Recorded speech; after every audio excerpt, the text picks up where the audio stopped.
This channel does not promote any violent, harmful, or illegal activities. All content provided by this channel is meant for an educational purpose only. চাকরিহারা শিক্ষকদের এবার গুন্ডা বলে আক্রমণ কল্যাণ বন্দ্যোপাধ্যায়। হাইকোর্টে রাজ্য সরকারের আইনজীবী কল্যাণ বন্দ্যোপাধ্যায়ের দাবি, বিকাশ ভবনের সামনে চাকরিহারাদের হামলায় আহত হন 22 জন পুলিশ অফিসার, 19 জন সাধারণ মানুষ অসুস্থ হয়েছেন।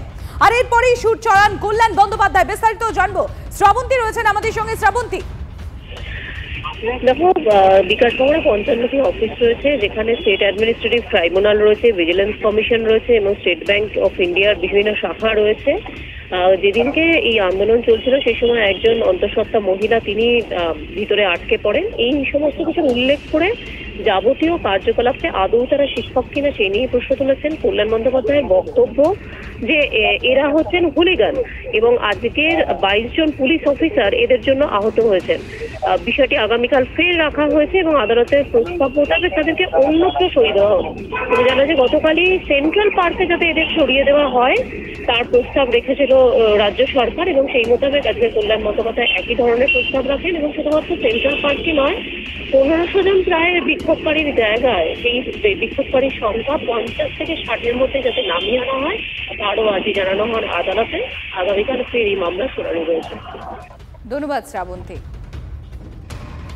চাকরিহারা শিক্ষকদের এবার গুন্ডা বলে আক্রমণ কল্যাণ বন্দ্যোপাধ্যায়। হাইকোর্টে রাজ্য সরকারের আইনজীবী কল্যাণ বন্দ্যোপাধ্যায়ের দাবি, বিকাশ ভবনের সামনে চাকরিহারাদের হামলা আহত হন 22 জন পুলিশ অফিসার, 19 জন সাধারণ মানুষ অসুস্থ হয়েছেন। আর এরপরেই সুদ চড়িয়ে কল্যাণ বন্দ্যোপাধ্যায়ের মন্তব্য, state administrative tribunal, vigilance commission, SBI শাখা স্তব্ধ হয়ে পড়ে আছে এই হুলিগানদের জন্য। রাজ্য সরকারের তরফে তিনি আবেদন করেন আদালতের প্রস্তাব মোতাবেক চাকরিহারাদের অবস্থান বিক্ষোভ অন্যত্র সরিয়ে নিয়ে যাওয়া হোক। আগামীকাল ফের মামলার শুনানি।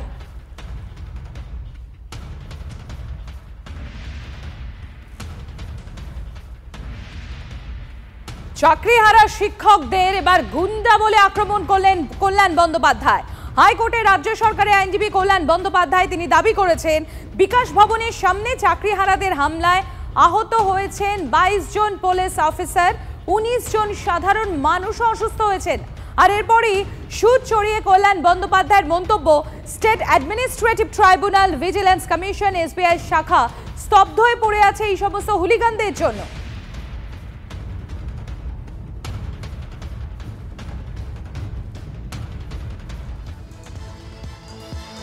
এদিকে হাইকোর্টের নির্দেশে পুলিশের তলবে সরা চাকরিহারা 2 শিক্ষকের। বিধাননগর উত্তর থানায় হাজিরা 2 শিক্ষক নেতা ইন্দ্রজিৎ মণ্ডল এবং সুদীপ কোনারের। বিকাশ ভবনের গেট আটকে বিক্ষোভের ঘটনা আন্দোলনের নেতাদের তলব করে বিধাননগর পুলিশ। মিথ্যে মামলায় ফাঁসানোর অভিযোগ তুলে আদালতে যান আন্দোলনকারী 2 শিক্ষক।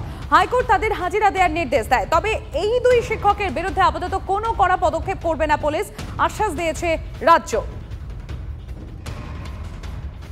আমার ভাই আছে, ও এই আন্দোলনটা পরিচালনা করছে, তাদের পাশে এসে দাঁড়ানোর জন্য আমি এসেছি। আসার পরে আমি দেখলাম অনৈতিকভাবে আমার বিরুদ্ধে মামলা দেওয়া হয়েছে।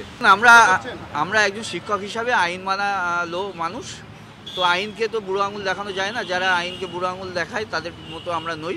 আইন যেভাবে চালাতে চাইছেন আমরা আইনের পথেই থাকবো।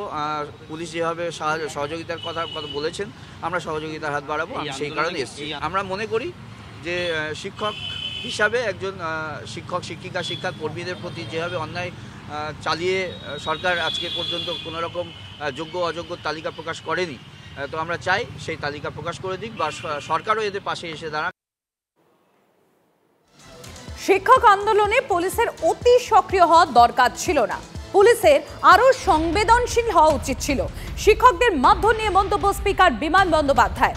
পুলিশকে প্ররোচিত করেছেন শিক্ষকরা, এমনই মত বিমান বন্দ্যোপাধ্যায়। কি বলছেন তিনি শোনাবো আপনাদের। আমি তো বলি যে অতি সক্রিয়তা হওয়া দরকার ছিল না, তবে শিক্ষকদেরও বোঝা উচিত প্রভোকেশন কারা দিল, এটা আইনের কথা আছে ভাই। প্রভোকেশন কারা দিল, কারা প্ররোচনা দিল।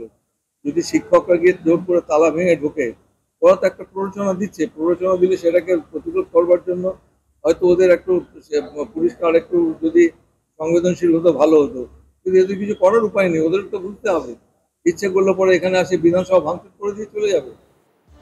আপনারা শুনলেন একদিকে কল্যাণ বন্দ্যোপাধ্যায় যখন বলছেন এই চাকরিহারা শিক্ষকদের যে তারা গুন্ডা হুলিগান, অপরদিকে বিমান বন্দ্যোপাধ্যায় তিনি বলছেন অতি সক্রিয় হওয়ার দরকার ছিল না পুলিশের, বরং পুলিশের আরো একটু সংবেদনশীল হওয়া উচিত ছিল।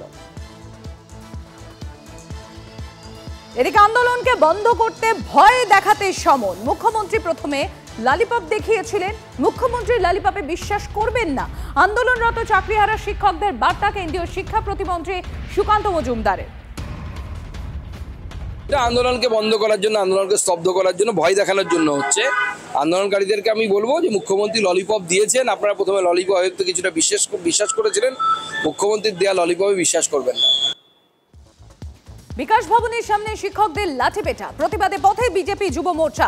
বিধাননগর পুলিশ কমিশনারেটের সামনে অবস্থান, রাস্তায় আগুন জ্বালিয়ে বিক্ষোভ। বিকাশ ভবনের সামনে চাকরিহারা শিক্ষকদের অবস্থান। আন্দোলনের আজ 16 দিন। অভিযোগ, রাজ্য সরকারের দুর্নীতির বলি হতে হয়েছে যোগ্যদের।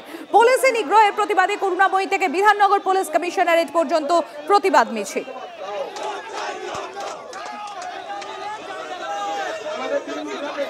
পরে বিধাননগর কমিশনারেটে যুব মোর্চার কয়েকজন প্রতিনিধি গিয়ে স্মারকলিপিও জমা দেন।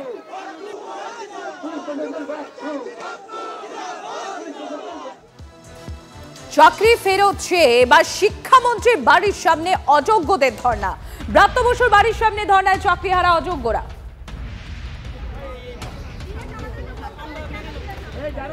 বারবার করে বিভিন্ন দপ্তরে গেছি, সেখানে প্রত্যেকে কিন্তু একটা পিসি সরকারের মতন একটা অবাক হচ্ছেন। আপনারা স্কুল যাচ্ছেন না, আপনারা কি কোনো বেতন পাচ্ছেন না? মাননীয় মুখ্যমন্ত্রীকে আমরা ধন্যবাদ জানাচ্ছি। উনি উত্তরবঙ্গ সফরে গিয়ে কিন্তু উনি বলেছেন যে আমরা কিন্তু সমস্ত শিক্ষককে স্কুলে যাচ্ছে, বেতন পাচ্ছে। দেখুন আজকে এই সমাজ ব্যবস্থায় দাঁড়িয়ে আমরা কি সত্যি সত্যি পিসি সরকারের ম্যাজিক না? আমরা রাস্তায় বসে আছি, সমস্ত শিক্ষা দপ্তর সবাই জানে আমরা স্কুল যাচ্ছি। আপনারা দেখুন না যে আমাদের যে স্যালারি ক্রেডিট হচ্ছে কিনা, আমরা স্কুল যেতে পারছি কিনা। লিগাল নোট দিয়েছেন, আমাদের 100% আমরা স্কুলে যাওয়ার যোগ্য, কিন্তু সেই নোট দেওয়ার পরেও আমরা কোনো না কোনোভাবে আমরা বঞ্চনার শিকার হচ্ছি, আমরা স্কুল যেতে পারছি না। কেন এই বঞ্চনা? এই কারণেই আমরা শিক্ষামন্ত্রীর বাড়িতে এসেছি।